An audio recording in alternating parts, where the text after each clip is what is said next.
This is a production of PBS Charlotte.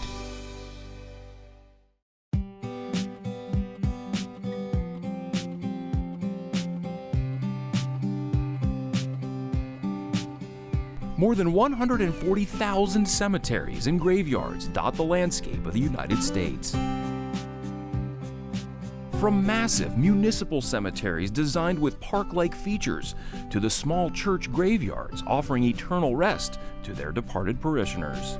To many, they are sacred places, and to others, they're libraries full of individual stories.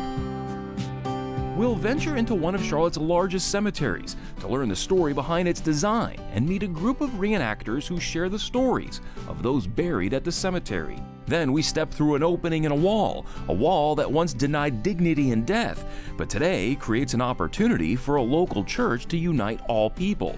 Finally, we travel to Lincolnton, where preservationists work to protect the monuments that tell our stories in death. That and more on this episode of Trail of History.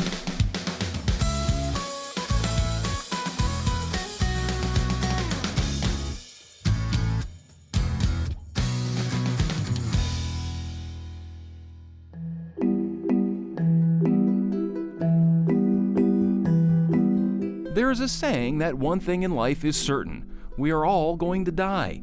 Around the world, the customs and traditions that surround death differ from culture and region, but for many, burial is the main option, and for that, you need a cemetery or graveyard. In uptown Charlotte, at the corner of Church Street and West 5th Street, is Settlers Cemetery. We are in the oldest public cemetery in Charlotte, and the only 18th century site that still survives in uptown Charlotte. And some of the earliest who's who of Charlotte were laid to rest here. We have General George Graham from the Revolutionary War. We have Thomas Polk, who's widely known as the father of the city of Charlotte, who's buried back here. His wife, Susanna Spratt Polk, she was the daughter of John Spratt, who was the first settler to cross the Yadkin River on wheels with his wagon. We just have all kinds of interesting characters here, and it's a wide date range. From the earliest is Joel Baldwin, who was a hatter in uptown Charlotte. It's thought the first burial occurred here in 1776, and the last around 1884. But more than a century after that last burial, this historic cemetery needed attention. MHA, Mecklenburg Historical Association, got some calls from people actually that lived uptown in the condos, and they were concerned because the condition of settlers was deplorable. At some point, the city had decided to overreach, in my opinion, and turn this into a park instead of a cemetery. And they had planted big bushes and shrubs on top of graves, and there were red brick walkways, and you could tell it was a cemetery, but it wasn't being honored that way at all. It was overgrown, it was not safe. In 1997 and 98, we put together a public-private partnership with the City of Charlotte and Bank of America, and we ended up with $500,000 to do a restoration of Settlers Cemetery. Today, Settlers Cemetery is a place for the public to learn about some of Charlotte's earliest settlers, but eventually Charlotte outgrew this small plot and needed a larger cemetery, one that drew upon European influences.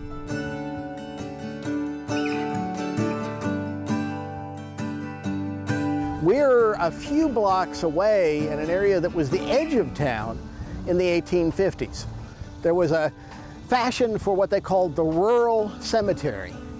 Began in Paris with Père Lachaise, which was a park-like cemetery at the edge of town. Got picked up in Boston, Mount Auburn Cemetery in the 1830s. By the 1850s, every city that was going to be a big city wanted to have this rural cemetery park thing at the edge of town. There were not public parks at that point. And so having a cemetery that kind of did double duty, curbing streets, trees, picturesque placement of stones, those kinds of things, was a big deal. And Charlotte wanted to be a big city. 1850, we had 1,065 residents here. The new cemetery proved a success. Must have been a highly desirable place. They say people were dying to get in. And by 1889, they bought another 55 acres and expanded it even further. There was no park and rec back in the 1800s. They came here to have a picnic, to sit down and respect their loved ones. For some, it may seem strange to recreate in what many consider hallowed ground. Local historian Tom Hanchett offers his perspective. You may be worried that a cemetery is a place that you shouldn't be as a living person, or that you should only be there because you are expressing reverence for a particular person who's passed away, and those are good reasons to be at a cemetery. But the idea behind the rural cemetery movement was that these were places for all of us to come at any time and to reflect, to connect with history, to connect with nature. I love seeing people running in the cemetery. I love to see people walking together, a way of connecting with a fellow human being, and here's a quiet place to do that, to contemplate, to admire the creation that is around us. When you enter the cemetery, you might not realize it's actually two combined cemeteries, but there was a time when Elmwood and Pinewood were solidly divided by a fence. You can see the impact of segregation. Right where we're standing, there's kind of a curbstone between Elmwood Cemetery and Pinewood Cemetery. And that's because they used to be separate burying places for black folks and white folks. Until 1969, when Fred Alexander, first African-American city council person in the 20th century, finally convinced city leaders to take down that fence. But you can still see where it ran. And that's kind of a metaphor for our society, where we've desegregated so much, but you can still see those outlines of history. And in both of the cemeteries lay many of the who's who of Charlotte's past. In Pinewood alone, there's the grave of Daniel J. Sanders, D.D., Doctor of Divinity. He was the first African-American president at Johnson C. Smith University, 1895. Thad Tate, who was a barber, who was a major economic leader in town, founded Grace AME Zion Church.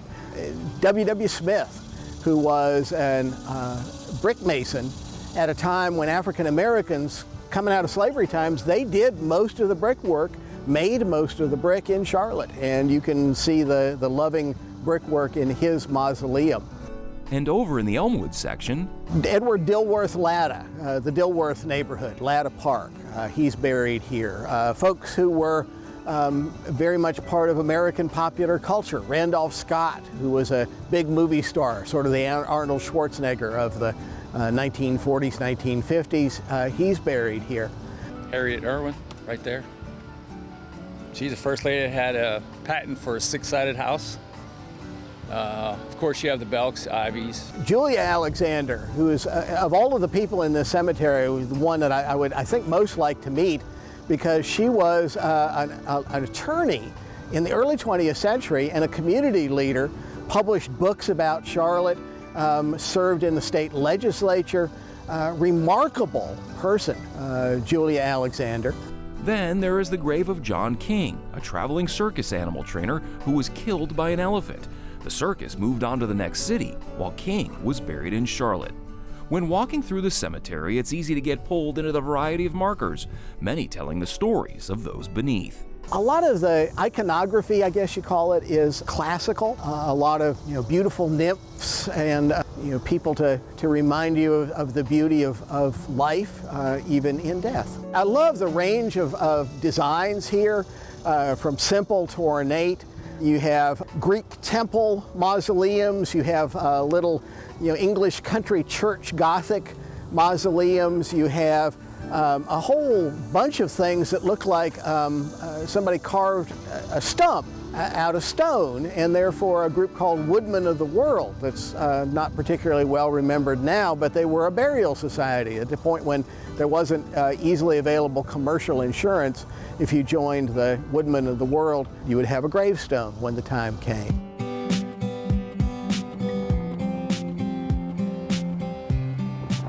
The markers and iconography are not the only ways you can learn about some of the stories here at Settlers, Elmwood, and Pinewood cemeteries. Once a year, docents from the Mecklenburg Historical Association present Voices from the Past. Voices from the Past is where Charlotte comes alive for the day. We invite the public to come and hear our stories of Charlotte's amazing history. Hi, I'm Dr. Annie Alexander, but folks around here just call me Dr. Annie. I am the first female physician in North Carolina. I'm the reporter reporting about the Pinewood Cemetery, which there was a fence that divided Pinewood from Elmwood. My name is John Springs, and at one time it was rumored that I was the richest man in Upland, South Carolina. How do you? My name is General George Graham. At your service, sir. I was born in 1756 in Pennsylvania. My mother brought me down here to Charlotte when I was about 10 or 11 years old, and I've been here ever since. In fact, I've been right here since March the 29th, 1831. It is so amazing when we have 1,000 people walking through Elmwood, Pinewood, and Settler Cemetery in April at our event, and they don't know any of our history, and they listen to the stories, and they cry, they laugh, and when they say, wow, I didn't know that, I know that we've really accomplished what we're trying to do here. Not every burial ground is created equally. This was made evident during the era of slavery in the United States. When an enslaved person died, their burial was often rushed and with little dignity given to the deceased. We have to understand when we look at slavery, these enslaved people were not seen as people. They were property. What do you do with your TV when it breaks? You dump it. What do you do with enslaved property? You dump it. You put it in a hole, never to be thought of again. You don't, and how do you know that it's not gonna be thought of again? Because you don't put a big pretty marker. You don't put their name on it when they were born, when they died. Enslaved cemeteries typically are found like you see here, along tree groves or in thickety areas. The enslaved population were buried in what we call marginal property that wouldn't otherwise be used for anything else other than a burial ground. Many of these burial grounds were abandoned to time, making it difficult to recognize them.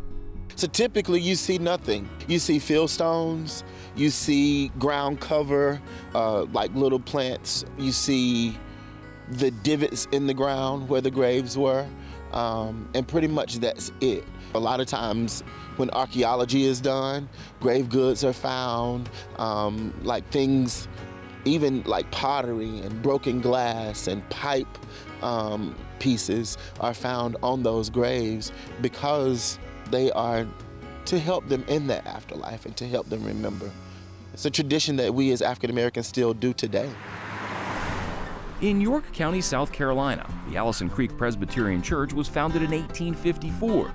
And like many rural churches, there's a graveyard, but it's not the only one.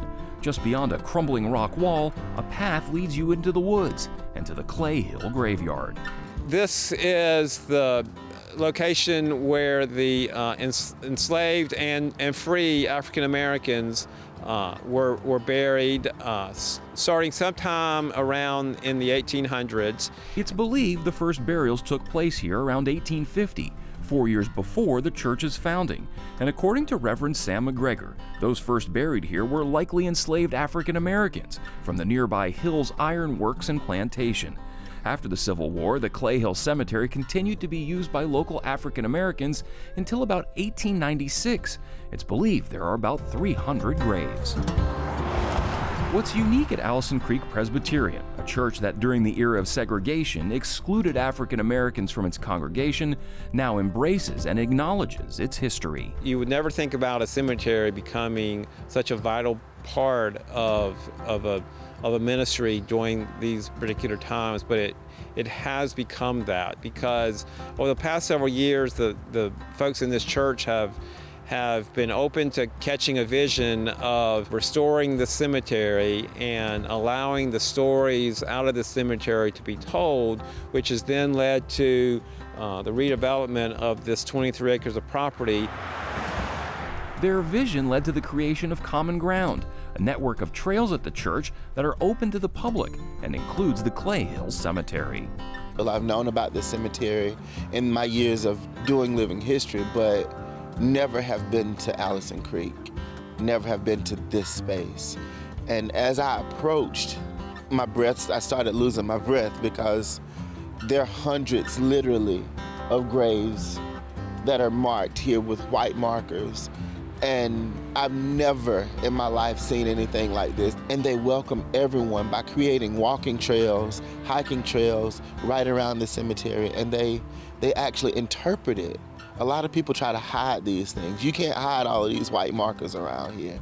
You can't hide it at all. We feel very blessed to be able to provide this space for folks to come and walk these trails, visit the cemetery, and to hear a very powerful story which comes out of the cemetery. It gives opportunities for folks to truly honor the folks that truly are very much the backbone of America.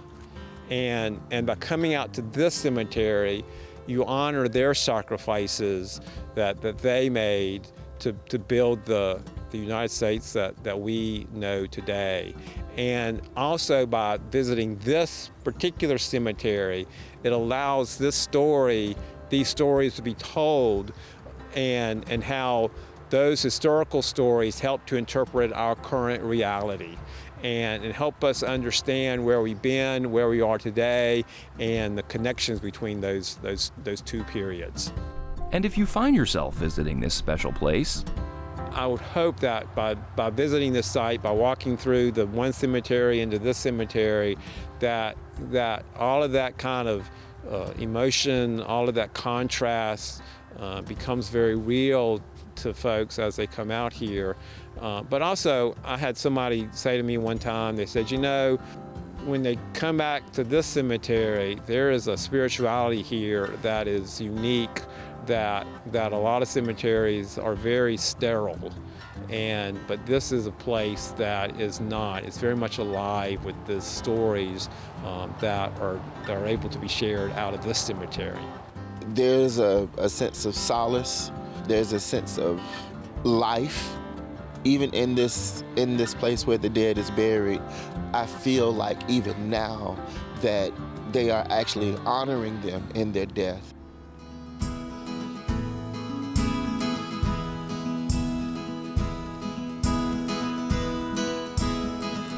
back in Charlotte, there are 7 city-owned cemeteries covering around 220 acres, and with an average of 400 to 500 burials occurring each year, to oversee it all, the city needed a person known as a sexton. It means that you're the caretaker, the sole proprietor that takes care of everybody above ground and below ground, and financials and maintenance and everything that goes with it. I like to call them mini cities because we have roads, buildings, everything a city would have. City of Charlotte Cemetery Director Bill Bibby says taking care of the cemeteries such as Elmwood and Pinewood can be very costly. Since I started here 5 years ago, cutting of the grass is contracted out, and it's gone up 171%, and it's equaling close to about $275,000 a year just to cut the grass here at this one cemetery by itself. And if you think about it, if you ever walk the cemetery, somebody has to cut around every headstone, every marker, everything. It is a beast. And if you ever wonder how many people are actually buried here, that is a good question, because the record keeping wasn't very good. I'm gonna say probably it's close to 50,000. And to me, this is small. People think this is big. I was in Pittsburgh. One cemetery I had there was 400 acres. The other one was 300 acres. This is only 75. That's a lot of headstones and monuments that are subject to the elements, and sadly at times, vandalism. Repairing the damage is best left to the experts. There is a lot of history in this cemetery. Stories I've heard my whole entire life. At St. Luke's Episcopal Church in Lincolnton, while small, there's around 180 years of stories. So the graveyard and the monuments started on the property very likely soon after the foundation of the church. around 1841. And with age comes challenges. There's a lot of maintenance and it's costly. And can certainly bring some level of anxiety. I lay awake at night sometimes thinking about and worrying about some of our monuments here. I see graveyards that have been desecrated and I think, oh, what would we do? It would kill us if something would happen to some of these stones, if someone would damage them. And when several of the markers were potentially vandalized, Jane Goodson and Mary Wisnett knew just the person to call. Meet Jason Harp. I am the public historian and director of cemetery conservation for Richard Grubb and Associates Incorporated.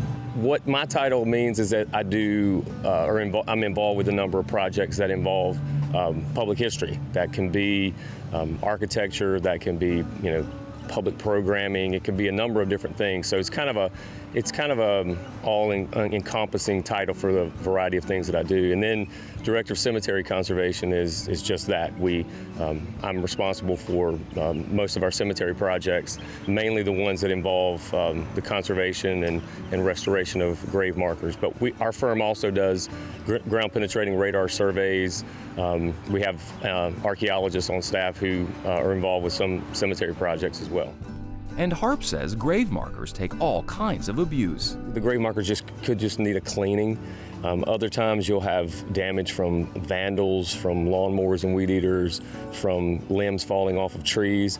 So you have a number of different types of grave markers. So if you have what we call a ground-supported tablet, that's just a tablet of marble that was put directly into the ground, and if it breaks in half, it needs to be repaired. Or if you have a cross like the ones behind me, that the original bonding agent that the company used has deteriorated or really wasn't that strong.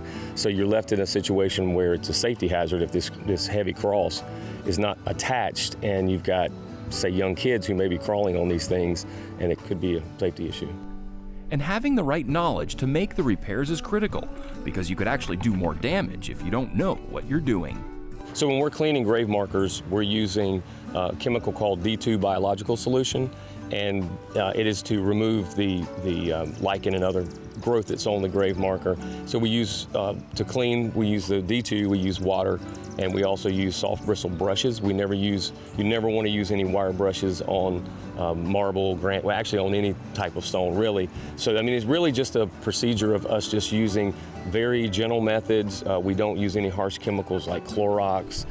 Besides cleaning the markers at St. Luke's, the church also enlisted Harp's expertise on another project. Fence that we're conserving, it's a cast iron fence. It had been painted, I don't know how many different times.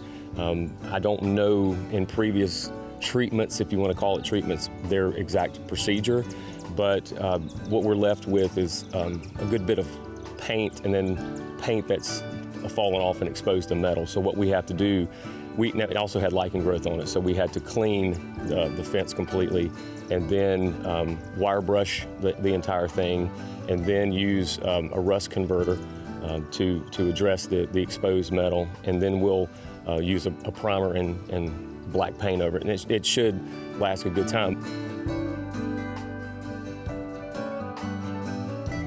So why care?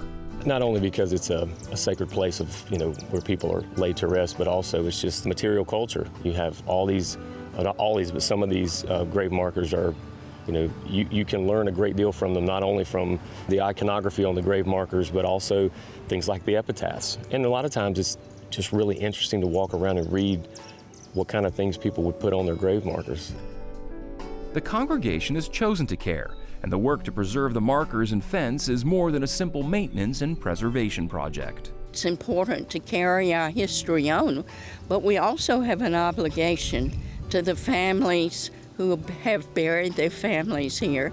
We have an obligation to the people who founded this church.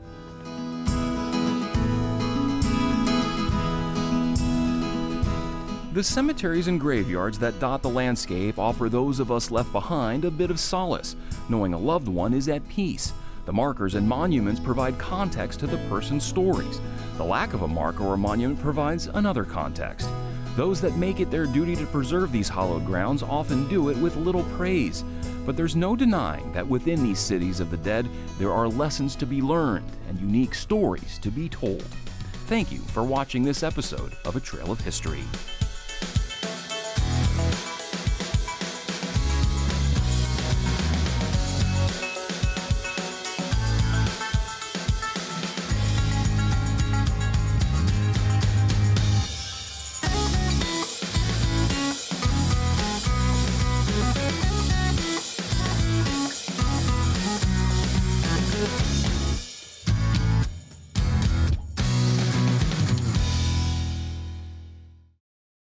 A production of PBS Charlotte.